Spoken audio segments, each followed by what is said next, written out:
बिस्मिल्लाहिर्रहमानिर्रहीम। अस्सलाम वालेकुम। मेरा नाम डॉक्टर राना नासिर अली है। मैं एज़ ए माहिर अमराज़ नफ्सियात साइकियाट्रिस्ट के तौर पे काम कर रहा हूँ।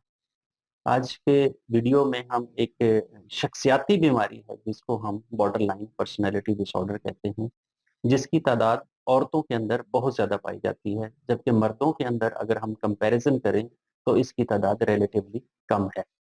इसमें बॉर्डरलाइन पर्सनैलिटी डिसऑर्डर के अंदर बेसिकली होता क्या है?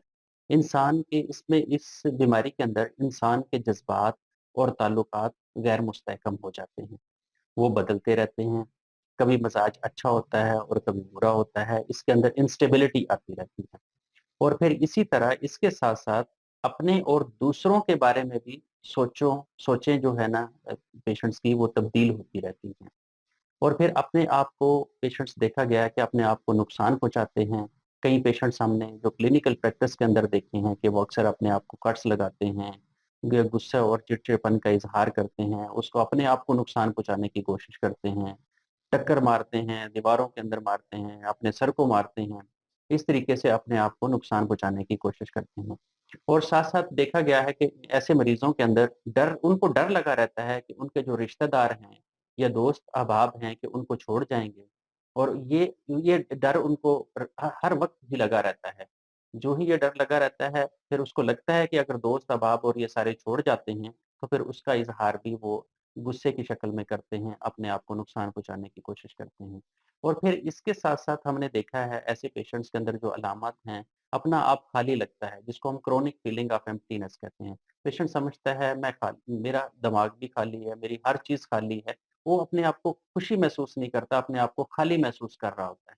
फिर इसके साथ-साथ देखा गया है कि कामों में जल्दबाज़ी करते हैं कुछ लोगों में जिसको हम इम्पल्सिव एक्ट कहते हैं कि पेशेंट्स के अंदर कोई भी काम करते हैं, वो जल्दबाज़ी के अंदर करते हैं और अपने आप को खतरात के अंदर ले जाते हैं। मसलन देखा गया है कि कई पेशेंट्स जो है ना रैश ड्राइविंग करते हैं। तेज़ रफ़्तारी से ड्राइविंग करते हैं जिसकी वजह से उनको हादसात भी पेश आ सकते हैं या और कोई नुकसान भी हो सकता है। इसके अलावा जिनसी ताल्लुकात जो होते हैं उसके अंदर भी लापरवाही बरतते हैं, इम्पल्सिविटी इख्तियार करते हैं और साथ-साथ नशावर चीज़ों का इस्तेमाल भी करना शुरू कर देते हैं। तो ये इसको हम कहते हैं बॉर्डरलाइन पर्सनैलिटी डिसऑर्डर। अब हम इसकी वजूहात क्या हो सकती हैं? जो इसमें सबसे पहला और अहम कंपोनेंट है उसको हम जेनेटिक्स कहते हैं।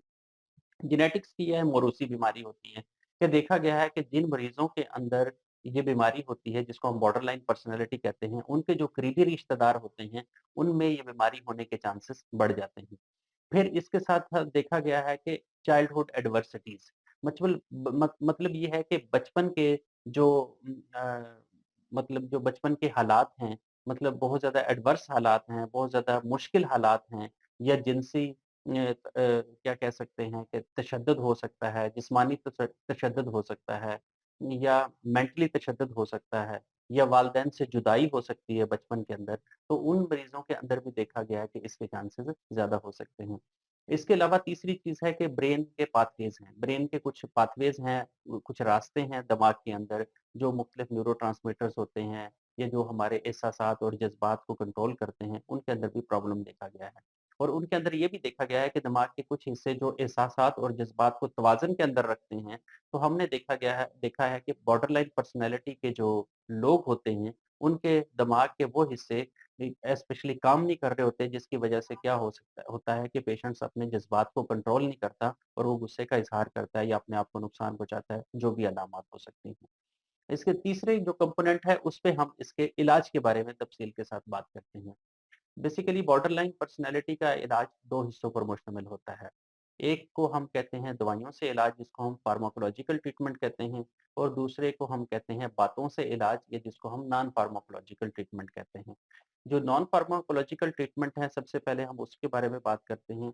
उसमें बेसिकली क्या होता है कि एक टेक्निक्स होती है जिसको हम कहते हैं डीबीटी, डाइइलेक्ट्रिकल बिहेवियरल थेरेपी इसके अंदर इस्तेमाल करते हैं। उससे देखा गया है कि पेशेंट्स के एहसासात और जज़्बात को कंट्रोल करने में आसानी हो जाती है और साथ-साथ जो वो पेशेंट्स अपने आप को नुकसान पहुँचाते हैं, वो वाला एक्ट भी कम होना शुरू हो जाता है।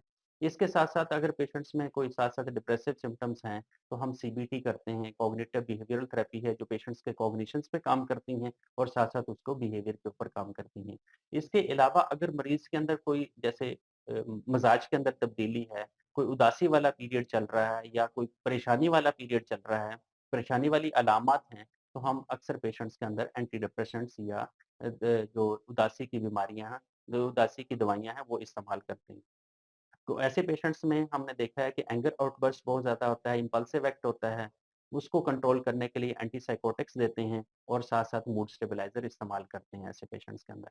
तो देखा गया है कि इन तमाम चीज़ों के साथ साइकोथेरेपी के साथ और जो अगर कोई साथ कोमॉर्बिडिटी है, जैसे डिप्रेशन है, एंग्ज़ायटी है और उसको कवर करने के लिए हम फिर एंटी डिप्रेसेंट्स का इस्तेमाल करते हैं। तो हमने देखा गया है कि वक़्त के साथ-साथ पेशेंट्स के इस शख़्सी जो बीमारी है, जिसको बॉर्डरलाइन पर्सनैलिटी डिसऑर्डर कहते हैं, इसमें काफ़ी बेहतरी आती है।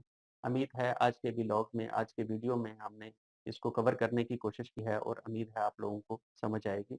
नेक्स्ट वीडियो में हम एक नए टॉपिक के साथ हाज़िर होंगे, तब तक के लिए इजाज़त। आप लोगों का बहुत-बहुत शुक्रिया।